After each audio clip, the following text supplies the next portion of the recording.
Catequesis para este día 21. Libertad. En todas las épocas, desde los comienzos, pero de modo especial en la época moderna, la libertad ha sido el gran sueño de la humanidad. Palabras de Benedicto XVI. La primera libertad, bien interpretada, encierra toda la civilización cristiana. En San Juan leemos: si pues el Hijo os da la libertad, seréis verdaderamente libres. En Corintios leemos: ahora bien, el Señor es el Espíritu, y donde está el Espíritu del Señor hay libertad. Y en Gálatas: para ser libres nos libertó Cristo. Manteneos pues firmes y no os dejéis oprimir nuevamente bajo el yugo de la esclavitud. No hay libertad en el pecado. En San Juan leemos lo que nos dijo Jesús: en verdad os digo, todo el que comete pecado es un esclavo. En la segunda de Pedro leemos: les prometen libertad, mientras que ellos son esclavos de la corrupción, pues uno queda esclavo de aquel que le vence. El Monseñor Straubinger nos dejará dicho: la falsa libertad consiste en querer obrar a impulsos de nuestra propia voluntad, porque haciendo lo que quería, dice San Agustín, llegaba a donde no quería. El poder pecar no es libertad. La falsa libertad nos sacia.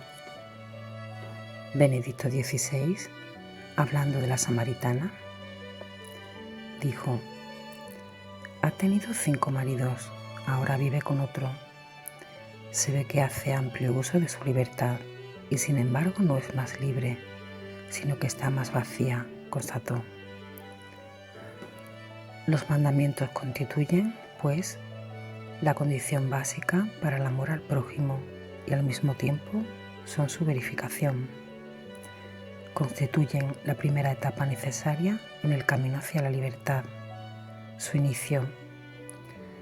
La primera libertad, dice San Agustín, consiste en estar exentos de crímenes, como sería el homicidio, el adulterio, la fornicación, el robo, el fraude, el sacrilegio y pecados como estos.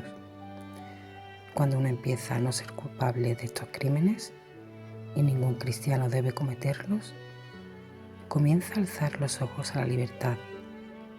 Pero esto no es más que el inicio de la libertad, no la libertad perfecta. No hay libertad en el error. Decía pues Jesús a los judíos que habían creído en él: si os mantenéis en mi palabra, seréis verdaderamente mis discípulos y conoceréis la verdad, y la verdad os hará libre.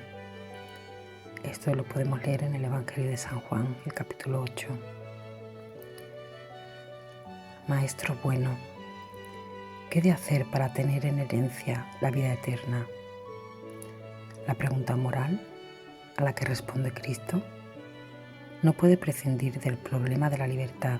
Es más, lo considera central, porque no existe moral sin libertad. El hombre puede convertirse al bien solo en la libertad. Pero, ¿qué libertad? El Concilio Ecuménico del Vaticano II, frente a aquellos contemporáneos nuestros que tanto defienden la libertad y que la buscan ardientemente, pero que a menudo la cultivan de mala manera, como si fuera lícito todo con tal de que guste incluso el mal, presenta la verdadera libertad. La verdadera libertad es signo eminente de la imagen divina en el hombre, pues quiso Dios dejar al hombre en manos de su propia decisión, de modo que busque sin coacciones a su Creador y adhiriéndose a él, llegue libremente a la plena y feliz perfección.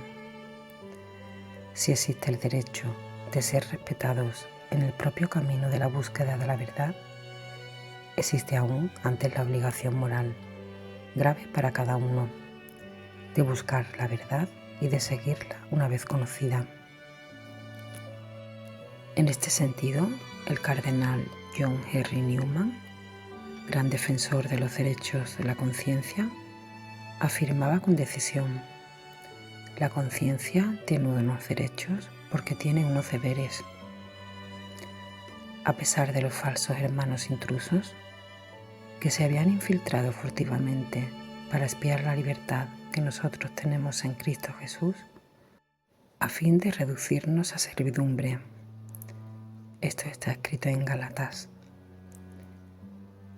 Algunas tendencias de la teología moral actual, bajo el influjo de las corrientes subjetivistas e individualistas a que acabamos de aludir, interpretan de manera nueva la relación de la libertad con la ley moral, con la naturaleza humana y con la conciencia, y proponen criterios innovadores de valoración moral de los actos. Se trata de tendencias que, aun en su diversidad, coinciden en el hecho de debilitar o incluso negar la dependencia de la libertad con respecto a la verdad. Si queremos hacer un discernimiento crítico de estas tendencias, capaz de reconocer cuánto hay en ellas de legítimo, útil y valioso, y de indicar al mismo tiempo sus ambigüedades, peligros y errores, debemos examinarlas teniendo en cuenta que la libertad depende fundamentalmente de la verdad, dependencia que ha sido expresada de manera límpida y autorizada por las palabras de Cristo: conoceréis la verdad y la verdad os hará libres. Según la fe cristiana y la doctrina de la Iglesia, solamente la libertad que se somete a la verdad conduce a la persona humana a su verdadero bien. El bien de la persona consiste en estar en la verdad y en realizar la verdad. Delante del hombre están la vida y la muerte, el bien y el mal. Lo que escogiere le será dado. Al hombre, dice Kierkegaard, se le concede una elección. Una elección. ¿Aceptarás tú, querido oyente, una elección? No entre lo rojo o verde, ni entre la plata y el oro, no. Una elección entre Dios y el mundo. El hombre no solo puede elegir, sino que tiene que elegir. Terrible es la lucha en el interior del hombre entre Dios y el mundo, y lo magnífico es que está en poder de uno la elección. María es signo luminoso y ejemplo preclaro de vida moral. Su vida es enseñanza para todos, escribe San Ambrosio, que dirigiéndose en especial a las vírgenes, pero en un horizonte abierto a todos, afirma: el primer deseo ardiente de aprender lo da la nobleza del Maestro.